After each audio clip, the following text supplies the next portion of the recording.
Hi loving and caring parents, welcome back to అమ్మ చిట్కాలు. చిన్నారుల వెయిట్ గెయిన్ సిరీస్ డే 6కి సాదర స్వాగతం అండి.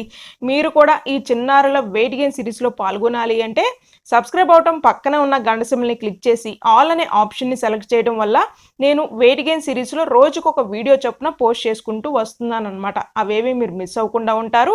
నోటిఫికేషన్ రూపంలో వీడియో నేను పెట్టిన వెంటనే మీకు నోటిఫికేషన్ వచ్చేస్తుంది, మీరు చూసేయచ్చు, అలాగే కామెంట్ కూడా చేసేయచ్చు అనమాట.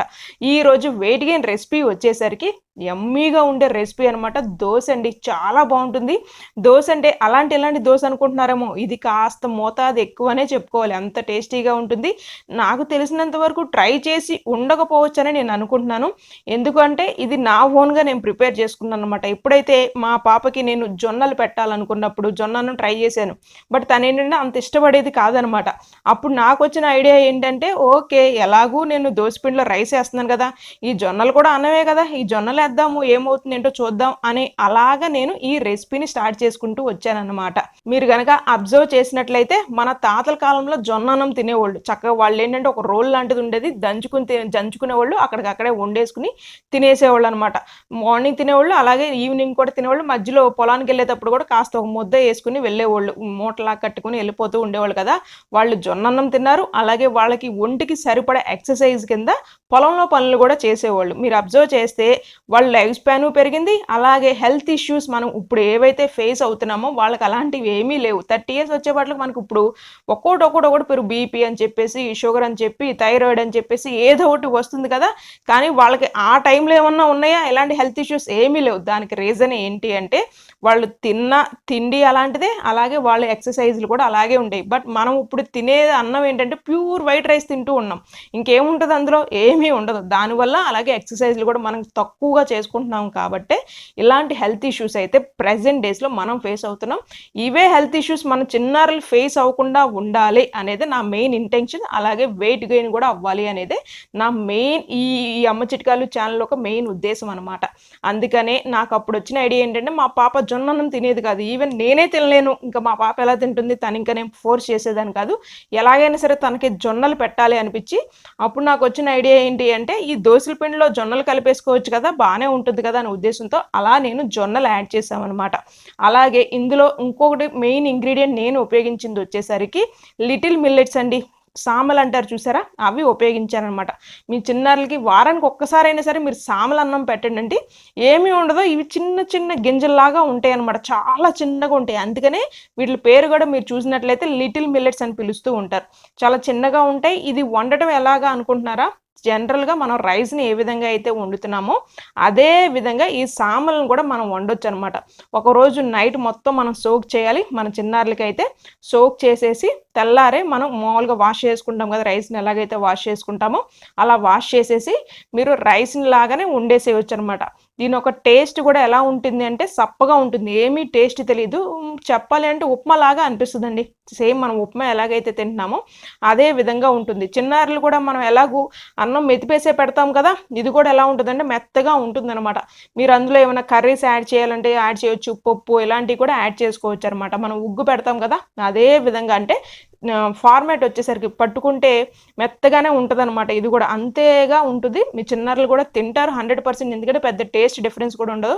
మనం తింటాం కూడా ఈ సామలు తినటం చాలా మంచిదండి. రాను చాలామంది ఇప్పుడు మీరు అబ్జర్వ్ చేసినట్లయితే పెద్ద పెద్ద వాళ్ళు అంటారు చూసారా, మన ఫిలిం ఇండస్ట్రీ కానీ లేదంటే కనుక ఈ బిజినెస్ వాళ్ళ పరంగా చూసుకున్నా సరే వాళ్ళు కూడా ఇప్పుడు ఏంటంటే మిల్లెట్స్ ఎక్కువగా తింటూ ఉన్నారనమాట. ఇంకొన్ని ఇంగ్రీడియంట్స్ అయితే నేను వాడాను, అవన్నీ మీకు తెలిసిన ఇంగ్రీడియంట్స్ అయి ఉంటాయి. ఈ రెండే కాస్త డిఫరెంట్గా అనిపిస్తూ ఉంటాయి అనమాట. అందుకని ఈ రెండే నేను పాయింట్అవుట్ చేసి చెప్పాను. ఇప్పుడు మనం ఈ దోశని ప్రిపేర్ చేసుకోవాలి, బ్యాటర్ని ప్రిపేర్ చేసుకోవాలి అంటే ఏమేమి ఇంగ్రీడియంట్స్ కావాలి, ఎంత మోతాదులో కావాలి అనేది చూద్దాం. అలాగే నేను దోశను కూడా ఎలా ప్రిపేర్ చేసుకోవాలి అనేది కూడా చూపిస్తానండి. మనకి కావాల్సిన మెయిన్ ఇంగ్రీడియంట్ వచ్చేసరికి మినప్పప్పు అండి. మినప్పప్పు నేను 1 బౌల్ తీసుకుంటున్నాను. అలాగే 1 bowl brown rice. White rice బదులు మీరు బ్రౌన్ రైస్ వాడటం చాలా మంచిది. ఆల్రెడీ నేను ప్రీవియస్ వీడియోస్లో కూడా చెప్పాను కదా, చిన్నారులకి బ్రౌన్ రైస్ అలవాటు చేయండి, మీరు కూడా తినండి అని చెప్పేసి. అలాగే 1 బౌల్ జొన్నలండి. ఈ 3 ఫస్ట్ మీరు ఏం చేస్తారు అంటే ఓవర్ నైట్ సోక్ చేసుకోండి. 3 ఒక గిన్నెలో మీరు సోక్ చేసేసుకోవచ్చు అనమాట. ఓవర్ నైట్ సోక్ చేసుకుని మార్నింగ్ మనం ఇవి రుబ్బుకోవాలి. పిండి ఎలా రుబ్బుతామో ఇడ్లీ పిండి, దోశల పిండి అదే విధంగా ఇవి పిండి పట్టుకోవాలన్నమాట. అలాగే హాఫ్ బౌల్ లిటిల్ మిల్లెట్స్ సామలు అంటాం కదా, సామల్ని నేను ఇక్కడ వాడుతున్నాను అనమాట. దాంతోపాటు నేను హాఫ్ బౌల్ సగ్గుబియ్యాన్ని కూడా తీసుకుంటున్నాను. ఈ సామలు దాంతోపాటు సగ్గుబియ్యం ఒక దాంట్లో నానబెట్టుకోండి. ఎందుకంటే ఈ మొత్తం కలిపేసి నానబెట్టుకుని వాష్ చేసుకున్నప్పుడు ఏమవుతుందంటే ఈ లిటిల్ మిల్లెట్స్ సామలు ఏమైతే అంటే కింద పడిపోతాయి అనమాట. అందుకనే ఈ 2 విడిగా నానబెట్టుకోండి. పిండి ఇంకో గంటకి రుబ్బుతాం అనగా అప్పుడు మీరు హాఫ్ బౌల్ అటుకులు అలాగే హాఫ్ బౌల్ ఓట్స్ తీసుకోండి. దాంతోపాటు రాగి పిండి కూడా హాఫ్ బౌల్ తీసుకోండి. కొద్దిగా ఈ రాగి పిండి గురించి మాత్రం కొద్దిగా కేర్ తీసుకోండి. ఎందుకంటే మీరు వాష్ చేసినప్పుడు వెళ్ళిపోతుంది అనమాట, పిండి కదా ఇదంతా. సో ఇడ్లీ రవ్వను మనం ఏ విధంగా అయితే కాసేపు నానబెట్టి ఆ తర్వాత పైన వచ్చిన లేయర్ వాటర్ని పారబోతామో అదే విధంగా మీరు ఈ రాగి పిండిని వాష్ చేసుకోవచ్చు. వాష్ చేసుకోకపోయినా ఇబ్బంది ఉండదు, వాష్ చేసుకోవాలనుకుంటారు కదా కొంతమంది. సో మీరు నానబెట్టుకోండి, ముందుగా నానబెట్టేసుకుని పై లేయర్ వాటర్ వస్తుంది కదా, ఆ తెర ఆ పొట్టు ఏదైతే ఉంటుందో ఆ తెరని పారబోసేసి అప్పుడు మీరు ఈ పిండిని యూజ్ చేసుకోవచ్చు. వాష్ చేయకపోయినా ఏమీ అవ్వదు, బట్ రిమైనింగ్ అన్నీ ఒక్కసారి మాత్రం వాష్ చేసుకోండి. చూడండి, నేను ఆల్రెడీ పిండి పట్టేసుకుని రెడీగా ఉంచుకున్నాను అనమాట మీకు చూపిద్దామని. మీరు గ్రైండ్ చేసేసుకున్న తర్వాత పిండి కలర్ వచ్చేసరికి ఈ విధంగా ఉంటుందండి. దీన్ని మనం 5 to 6 అవర్స్ పాటు పక్కన పెట్టేసుకోవాలన్నమాట గ్రైండ్ చేసుకున్న తర్వాత. ఎందుకు అంటే ఇది పులవాలి కదా, అలా పులిస్తేనే దోశ అనేది చక్కగా మెత్తగా సాఫ్ట్గా వస్తుంది. పులవకుండా వేసేసినట్లయితే దోశ గట్టిగా వస్తుందన్నమాట. అందుకనే పులవనివ్వాలి మనం. చాలా బాగుంటుందండి. ఇప్పుడు నేను మీకు దోశ ఎలా వేయాలి అనేది చూపించేస్తాను.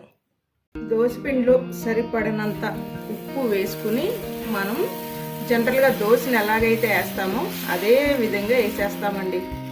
చాలా సాఫ్ట్గా ఉంటుంది, దోశ కూడా అద్దరిపోతుంది అనమాట. మనం చిన్నారుల కోసం కదా నెయ్యి వేసుకుందాం, మన కోసం అయితే నూనె వేసుకుందాం.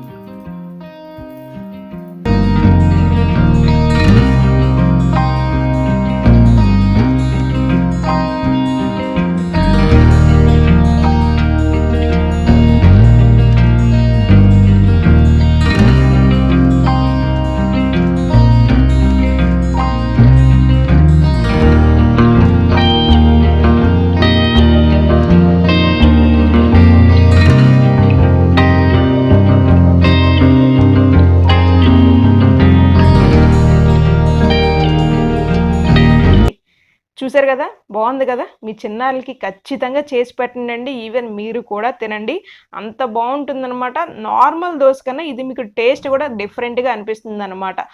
జనరల్గా మీరు 2 దోశలు తింటున్నట్లయితే ఇంకొక దోశ ఎక్స్ట్రానే పడిపోతుంది మీ పొట్టలో. అదైతే నేను 100% చెప్తున్నాను. ఇందులో మీరు ఆనియన్స్ చల్లుకోండి. మీరు ఆనియన్ దోశ ఎలాగైతే వేసుకుంటారో ఆ విధంగా వేసుకోండి. ఆనియన్స్ అలాగే పైన కాస్త జీరా కూడా జల్లుకుని తినండి. మీ వరకు అయితే చిన్నారులకైతే నాకు తెలిసి ఆనియన్స్ అంత ఇష్టపడితే ఓకే, అలా వేయండి. వాళ్ళకి ఇష్టపడకపోతే ప్లెయిన్ దోశ వేసి వాళ్ళకైతే ఇవ్వండి. ఈ వీడియోని లైక్ చేసినట్లయితే థ్యాంక్ యూ సో మచ్. ఇంకా లైక్ చేయకుండా ఉన్నట్లయితే లైక్ చేయడం, ఫస్ట్ టైం కనుక ఈ అమ్మ చిట్కాలకు విజిట్ చేస్తే ఒక్కసారి ప్లేలిస్ట్కి వెళ్ళి చూడండి. చిన్నారులకి ఉపయోగపడే వీడియోసే ఉన్నాయి అని అనిపించినట్లయితే సబ్స్క్రైబ్ అవడం, పక్కన ఉన్న గంట సింబల్ని క్లిక్ చేసి ఆల్ అనే ఆప్షన్ని సెలెక్ట్ చేసుకోవడం మాత్రం అస్సలు మర్చిపోవద్దు. మళ్ళీ నేను నెక్స్ట్ వీడియోలో కలుస్తాను మిమ్మల్ని. Thanks for watching. Bye bye, see you on next video.